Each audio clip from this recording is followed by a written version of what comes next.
much. We've got Mike Volkin of the Freelancers Masterclass with us here today. Mike, thank you so much first for being one of our panelists with our very first Digital Nomads Beyond 50 Summit, which was just recently, a couple of weeks ago in May. And we also want to thank you for being our Digital Nomad Beyond 50 Hot 10 Q&A first guest. Yay! And where we present with our speaker the top 10 questions that have come from our network of members that they want to know. And in this case, about freelancing and starting freelance. For those of you who may not have had a chance to get familiar with Mike from being a panelist, not only is he considered the king of freelancing, he has written 6 books. The most recent one is Mastering Upwork, the ultimate guide to attracting, converting, and keeping clients on Upwork, which of course he is a master of, which is why we're talking to him, right? And that's right. He's also the lead instructor for the Freelance Masterclass. And basically, let's get started with those questions because we try to keep it to 30 minutes. And so we've kind of organized the questions literally in get started. How does one get started? And one of the first questions that came up, or what were your biggest challenges, Mike, when you started freelancing? Well, I always struggled with pricing. If you really break out what you're getting at a salary job, let's just say you're making $60,000 a year, right? That really doesn't equate to that much. It's like $30 an hour and change. So I knew that, like, if I wanted to charge $30 an hour, I'd have to be busy 8 hours a day, which is really hard for a freelancer to do, is be busy 8 hours a day. You really want to aim for like 4 to 6 hours of client work, billable work. And then the others is, working on your business in terms of marketing and accounting and doing whatever you need to coordinate that overhead type of stuff. But really pricing is always a challenge. I have in the book, I have a how to price yourself kind of calculator. So it leads to a spreadsheet on my Google Drive, and there's an address in the book, and you type in a few numbers and it tells you what you should be charging. And people are always surprised on what they think what that number comes out to be. They're like, wow, I can't charge that much. It's like, yeah, you can actually, because you're a freelancer, and there's a lot of benefits to being a freelancer from a client's point of view. So they're willing to pay higher rates for a freelancer. So don't be afraid to charge more than you think you should. Excellent, excellent. Thank you.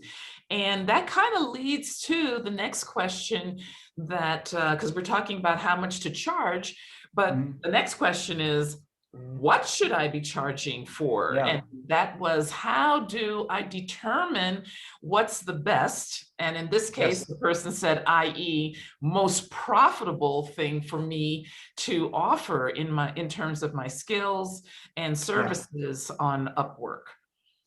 Yeah, I mean, so there's a lot of pricing strategies. You can say, okay, well, I want to leave my corporate job. I'm making $60,000 a year, at my corporate job. What do I need to do to make that, freelancing full time? Well, what you could do is you can divide that by 2.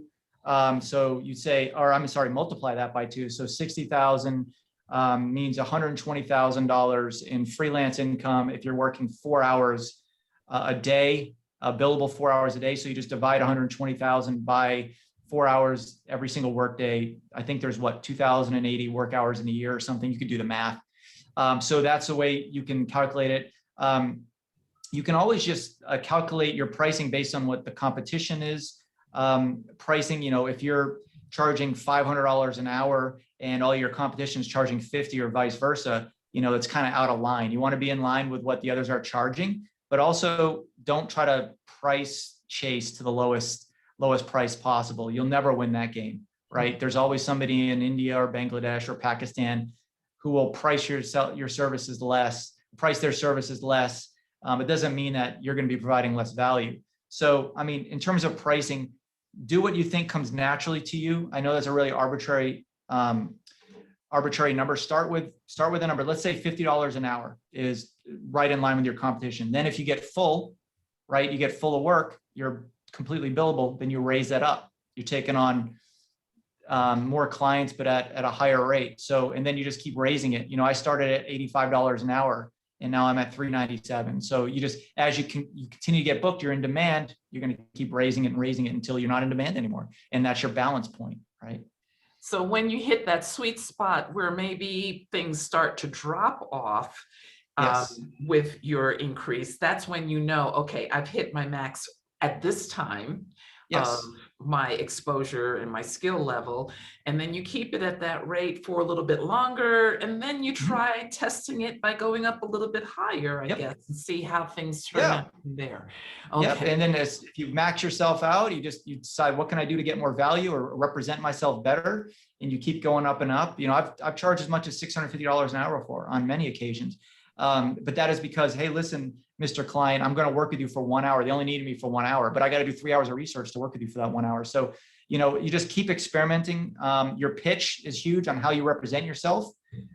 Even your background, like we're doing a webcam, like if you have a bad backdrop or your poor lighting or poor sound, that all represents your value that you perceive to the client or prospect at this point. So all that plays into what your value, which directly correlates to what you can charge. Okay. Okay. Well, another question that has come up from our top 10 is, what are the top jobs that you are seeing now that people are offering? And I think because of the fact that, once again, it's coming from our digital nomads beyond 50 who are digital, they wouldn't be thinking about doing this if they weren't digital on some level, but they're also looking at, well, they may be thinking to themselves, yeah, what are my, you know, that are not as technical as programming or something like that. Yeah. That's a very common question I get. You know, a lot of people aren't technical, especially those over 50, even over 40, and they didn't grow up in that technical age, you know, the technical boom. Well, the first thing that comes to mind is proofreading. You really don't need to be technical at all. There's so much content out there and people just need another pair of eyes on it. I can't tell you, you know, I've written 6 books, how many times I would write a book or even a chapter of the book and be like, just shocked at the errors that I made, no matter how many times I've looked at it. So proofreading is a good one, requires no technical knowledge. Internet research, a lot of companies need internet research. Something simple as, you know, just searching for a few things and noting down the results, or looking deep into web pages and seeing what comes up. Competition research, that kind of stuff is common for internet research. Sales doesn't require much technical knowledge at all. You just find a company you're passionate about, has a good product or service, and ask them, you know, it's called inside sales. They bring you the phone calls and you get on the phone and you walk them through a sales process. That's very non-technical. Another one is social media. That just comes naturally to many people. If you have a Facebook and Instagram account, probably monetizable if you know Facebook or Instagram. A lot of companies need to get on there. They have Facebook pages, they have Facebook groups. They just need someone to either run them or, you know, create posts, help with live streams, stuff like that. So if you like social media, that is a little bit more technical than proofreading, but it's not, you know, it's not like artificial intelligence or anything. It can be easily learned. Okay, so those are a few that come to mind. Oh, excellent, excellent. Well, that kind of covers the questions about getting started. The next set of questions has to do with how to manage one's business as a freelancer. So in addition to listing yourself, or you know, somebody who's interested in being a freelancer on Upwork and Fiverr and those types of, how else should people go about attracting clients? Yes, that is such a big question. It's so common that I have a product around this now, not to plug my product, but you know, the answer is marketing funnels. So I have a product I just am rolling out this week called Freelancer Fix. And what Freelancer Fix does is it provides dozens of different ready-made templates from ClickFunnels. ClickFunnels is a software program that basically allows you to provide templates. Somebody like me provide professional templates. So with a couple clicks of a mouse, you'll have a full flow from when someone sees your opportunity, or maybe it's an ad on Facebook or a posting on Facebook that you made. It goes into this nicely laid out, well-worded ClickFunnels funnel. And it can move a prospect through that customer journey and presenting the value to you as to the prospect as a writer or a marketer or whatever. So you just pick a template that works for you, and the prospect sees the right information at the right time. And the goal here is to build your email list. You're capturing emails, you're building your list, and you're nurturing them. You might have heard in business there's a common phrase called the fortune is in the follow-up. All right. So very few people will see you and then want to buy your services right away. It's in nurturing, and what I do to fill my hours is if I have an extra hour or two I see coming up on Thursday or Friday that's not billable, or that I can fit in some extra billable work, is I'll blast it out to my newsletter list. I have a few hundred people. I say, hey, listen, I'm available for entrepreneur coaching Thursday at 2 p.m. And 90% of the time I'll get somebody right away. Say, I need to talk to you. And it's like I have this ready-made list that I can fill hours from. And that comes from marketing funnels and capturing emails and doing whatever I need to do to get my ideal prospects out there and get their email addresses. So I'd create a Facebook ad. I want to target small businesses who live in California, who have a coaching business, right? Or a B2B business. So I'll put up a quick Facebook ad and run them through my funnel. So marketing funnels, other than your typical Upwork or Fiverr, marketing funnels is a great way to attract prospects. And I've had a couple $30,000 months where I would run Facebook ads and then fill my calendar based on those ads, just from a simple Facebook ad to a funnel. Excellent. It could be very profitable if you do it right. Great, excellent. Another question that came from our network is, should I discount my services to my initial clients, or and also should I offer a special rate to clients that have been supporting me, repeat clients, in other words? Yeah, my answer is no. No, don't discount your rates. They're coming back to you because they like you and you provide value to them. I mean, there's something to be said with, if they can commit to 20 hours a month or something of work, like a certain level of work, and they want to pay for it all up front. And if they don't use that, then they would lose it, like a use it or lose it program. I've done that before. That would be discounted.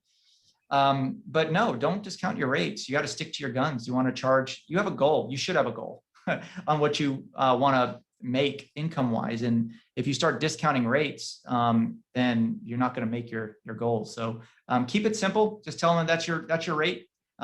If you want to make it a little bit more complex, say, hey, listen, pay me for 10 hours or 20 hours of work all up front, and it'll be maybe like a 10% discount or something. Excellent.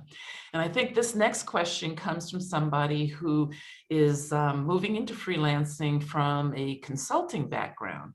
They have historically sent their clients thank you gifts for their, for using them or whatever service. Is that typically done as a freelancer? And what kind of gifts does somebody send in that situation? Yeah, I've seen that before. I've seen that before and I've done it. Yeah.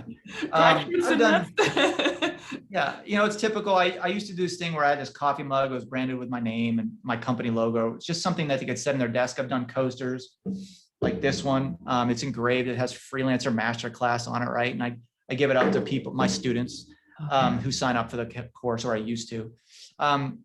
But yeah, typically what I do is I would give the gift on if they reach a milestone, not when they join you, but if they reach a milestone, like on a 1-year anniversary, I do 2-year anniversary gifts. And I'll do gift baskets. There's so many gift baskets online. You can just easily, with a couple of clicks, buy a $50 or even $100 gift basket and send it to a client as a quick thank you.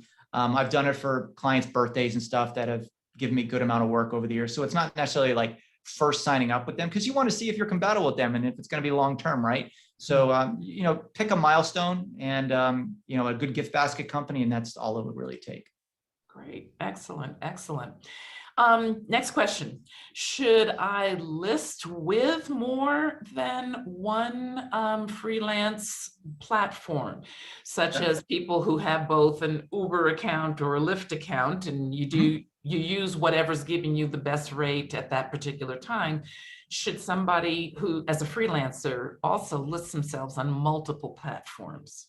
Yeah, I'm big on diversification like that. The only reason why I would say no is if there's incentives on one platform. Like, for example, I haven't done Uber and Lyft, but if Uber would say, okay, if you do X amount of rides, in a month, then you get this bonus or the incentive. If that would offset you being listed on Lyft as a result of getting that incentive, if you think you can reach that incentive, then go with the incentive program. But other than that, just diversify, get on all the platforms you can. Oh, excellent, excellent. And should I use my existing social media to drum up clients as well too? Is one of the questions. Yeah, social media is great. Live stream on social media, use it a little bit different. Social media by a lot of freelancers are used incorrectly. It's not all about an advertisement. Hey, I'm available for work. Hey, this, hey, that. It's about helping your audience engage with them more. I've done live streaming events that went over well. I do open office hours, which go over well, free open office hours. It's like a once every 3-month event where I just live stream and just sit here on my webcam like this and wait for people to pop in and ask questions. And it's very public and anybody can listen in. And so if you do fun stuff like that, that engage them and provide interesting posts, like if you're a writer, give them the top 3 things your prospects shouldn't do in B2C writing or something like that. Provide some value, and that's a great way to use social media. But yeah, definitely stay active on social media at least a couple times a week. You mentioned live streaming. Have you found a platform that works very well for you with live streaming? Generally Facebook is easy. Yahoo. There's Yahoo, but YouTube. Yeah, and, YouTube is easy. Facebook is easy. Really, live streaming has come a long way in the last couple of years. And there's even aggregate live streamers. There's companies out there. I can't think of one of the names right now. There's a few, but basically you can just connect all your social media accounts to this one platform and you can live stream on all of them at once. So there's that fun aspect of it too. Great. Excellent. Excellent. Now you have given us a lot of excellent information in this very short period of time. And as I said, we were offering the questions that come from our network to you. Are there any questions that we didn't ask that we should ask of you? A lot of questions I get have to do, especially around new freelancers, is like, what do I need to do? Like I want to freelance. I know that it's very attractive of an industry. I want to work for myself. I know I can make a lot of money, but what the heck do I do? What are the first 3 steps like I would do if I were to do this all over again and just start freelancing? So I can answer that question. Number 1, get yourself an Upwork profile. I'm an advocate for Upwork. Obviously, I wrote a book on it. I was on the homepage. I'm very active on it every day. It's the easiest way to bring in clients. And also it's the easiest way to showcase your skills. You can always bring people into your Upwork profile and show them all the great reviews you have. So definitely get an Upwork profile. It takes less than an hour and it'll last you years to get new clients. Number 2, get yourself a niche. Being a writer is not a niche. Being a content writer in the automobile industry is a niche.